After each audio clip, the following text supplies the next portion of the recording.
Buondì a tutti! In questo nuovo video tutorial voglio mostrarvi come realizzare questa bellissima, caldissima sciarpa a cravatta che io ho deciso di chiamare a braccio. Per poterla utilizzare ho lavorato i ferri con i ferri numero 8 e ho alternato due gomitoli che sono l'abbraccio e il Bloody Mary. L'abbraccio è della Mistrico Filati e il Bloody Mary invece è dell'Adrian Wool. Tranquille, ho deciso di creare sul sito Filati Elsa un kit nel quale vi metto appunto le combinazioni, i colori che si possono fare con questi due filati. Ve ne faccio vedere alcuni, quindi potete vedere c'è anche questo con la tonalità verde su verde, oppure c'è quest'altro bellissimo che è con il fucsia, quindi molto femminile, ma ce ne sono anche altre e dovete anche valutare, sentire che nel kit, oltre questi due gomitoli, perché ripeto io ho utilizzato solo esclusivamente questi due gomitoli lavorandoli finché non sono finiti, avrete anche questa splendida borsettina e il PDF in omaggio. È vero che io nel tutorial vi spiegherò tutto come farlo, ma so che molti di voi, soprattutto con i ferri,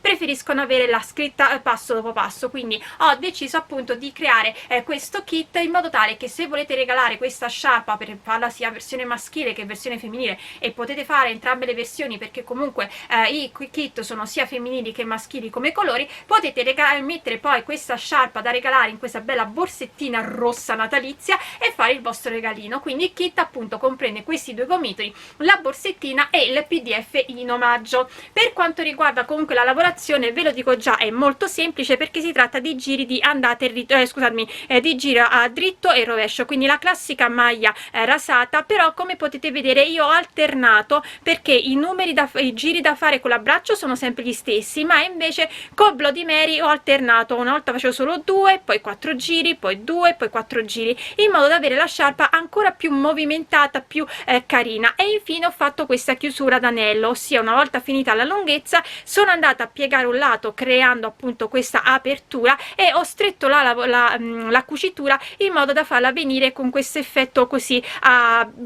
glisserato, non mi viene come si dice, e poi far passare la nostra bella sciarpa all'interno e chiuderla quindi come una cravatta. Quindi molto maschile se la indossiamo in questa maniera, ma che tiene molto caldo, però diventa anche abbastanza femminile se invece molto femminile, che a me piace, la mettiamo in questo modo che diventa quasi una sciarpa d'anello. E quindi se siamo in un ambiente chiuso, quindi non siamo all'aperto, possiamo liberare la sciarpa senza però toglierla e avere questo effetto molto molto bello. Quindi come sempre io vi ricordo che se decidete di realizzare questa sciarpa, mandatemi poi le vostre foto o sulla mia pagina Facebook Uncinettando con Elsa o sul gruppo Facebook La Libertà di Uncinettare e Sferruzzare, oppure potete taggarmi su Instagram dove mi troverete come Elsa Faccio. E come sempre mi raccomando, se andate sul sito potete avere sia solamente il PDF o questo kit, e noi ci vediamo poi con un prossimo video tutorial. Per realizzare la nostra sciarpa ai ferri io lavorerò alternando due gomitoli, due filati che sono l'abbraccio e il Bloody Mary, l'abbraccio della Mistrico, il Bloody Mary dell'Adrian Wool. I colori che ho scelto io sono il 16 dell'abbraccio e il 52 dell'Adrian Wool, però non vi preoccupate perché sul sito io vi ho messo proprio il kit dove trovate già le diverse combinazioni colori dei diversi filati. Quindi vedete, quindi abbiamo un altro tipo di contrasto qui sull'azzurro per chi piace un po' più tenue, questo per chi piace un colore acceso ma neanche tantissimo, che si fa di contrasto con un colore più spento. Quindi ci sono diversi kit per il quale potete scegliere il vostro preferito. Nel kit comprenderà quindi un gomitolo Bloody Mary, un gomitolo dell'abbraccio che servono appunto per fare la nostra sciarpa, più una simpatica shopper rossa su cui potete mettere dentro la vostra sciarpa se la dovete regalare, fare così un pacchetto regalo. In più vi metterò anche in omaggio il PDF gratuito dove appunto viene spiegato giro per giro la lavorazione, che in realtà è semplicissima, ma so che molti di voi amano avere il PDF scritto più che altro per ricordarsi le cose. Allora spostiamo un attimo. Io qui lavorerò sempre con l'abbraccio e vi faccio vedere, in realtà sono due giri, ma poi vi spiegherò quando vanno alternati i due filati, e lavoreremo con i ferri del numero 8. Le maglie da montare, a me questo è un campione, devono essere 32 maglie, a me dava sui 36 centimetri. Una volta che poi ho lavato e sistemato la maglia, la sciarpa mi è arrivata a quasi 40 centimetri. Quindi non vi preoccupate se rispetto alla foto che vedete iniziale le misure non corrispondono, perché io vi ho dato le misure una volta che ho lavato appunto la sciarpa. Quindi andiamo a fare i 2 giri, che sono semplicissimi, perché andiamo a fare un giro di tutte le maglie a diritto, quindi veramente semplicissimo, e il secondo giro naturalmente sarà un giro di tutte le maglie a rovescio. Mi raccomando, se decidete di utilizzare un filato diverso dal mio, decidete voi comunque quante maglie andare a mettere, non c'è un multiplo, possono essere qualsiasi tipo di numero di maglie a seconda di quanto volete fare larga la vostra sciarpa. Io vi consiglio comunque di non farla troppo larga, in modo tale appunto che venga questo effetto comunque a cravatta, perché se la fate troppo larga poi non viene benissimo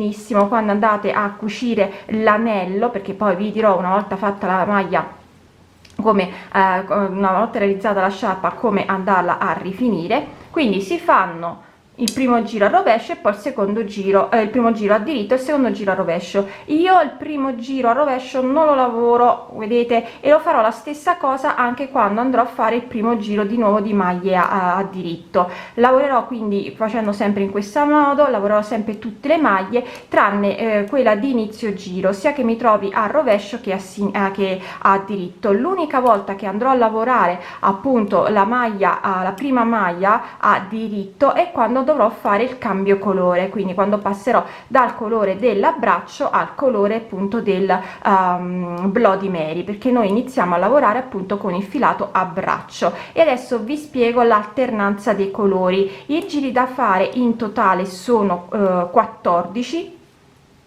e vedete sono semplici, perché in realtà sono tutti giri di maglie a diritto e maglie a rovescio. Però perché sono 14? Vi faccio vedere la mia sciarpa già terminata, guardate qui che meraviglia. Qui è l'anello che vi spiegherò come andarlo a realizzare per far passare la coda della nostra sciarpa, e vi spiego appunto perché sono 14 giri. I primi 4 giri sono fatti con l'abbraccio, il quinto e il sesto giro sono fatti con il Bloody Mary, il settimo, ottavo, nono e decimo sono fatti di nuovo con l'abbraccio, l'11°, il 12°, il 13°, il 14° sono fatti invece con il Bloody Mary, e poi si ricomincia. Quindi i primi 4 giri con l'abbraccio, quinto e sesto col Bloody Mary, dal settimo all'11° con l'abbraccio, dall'11° al 14° con il Bloody Mary, e quindi viene questa fantastica alternanza, mi piace tantissimo, di striscia più stretta e striscia più larga colorata rispetto alle strisce tinta unita che sono sempre uguali.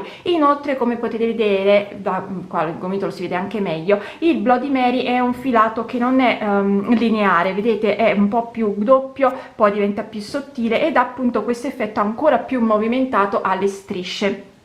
Quindi andate a lavorare questi 14 giri fino a completare, a terminare i 2 gomitoli. Dell'abbraccio ve ne rimarrà un po', ma non è un problema, non ve ne rimane tantissimo, ve ne rimane veramente poco, e arrivate alla lunghezza della vostra sciarpa. E poi continuate a vedere il tutorial per vedere appunto come andare a creare questo simpatico anello.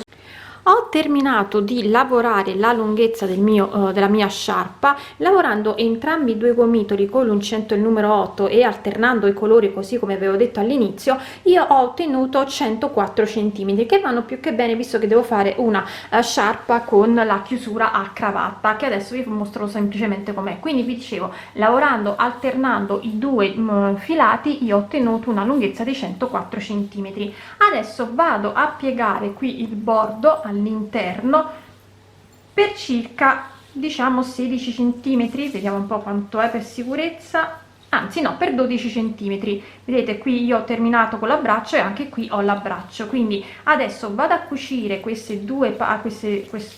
bordo qui dietro, in modo tale che poi la nostra sciarpa possa passare appunto per questo foro che viene creato. La cucitura non deve essere regolare, anche perché io voglio che avvenga questo effetto in questa maniera, no? Quindi adesso semplicemente vi faccio vedere, prendendo ago di lana, scusate che nel frattempo ve lo faccio passare il filo. L'importante appunto è restare qui, quindi io voglio andare a cucire in maniera, diciamo, quasi a imbastire più che a cucire veramente, in questa maniera, perché tanto andremo poi a tirare il filo vedete già lo posso iniziare a tirare, però voglio finire di fare tutto, e tirando il filo avremo questo effetto arricciato della chiusura che lo rende più particolare invece di avere un effetto liscio. Quindi io continuo in questa maniera, ricordate non dovete essere precisi perché tanto dopo, ups, è uscito il foro, andremo, il filo non il foro, andremo a tirare la lavorazione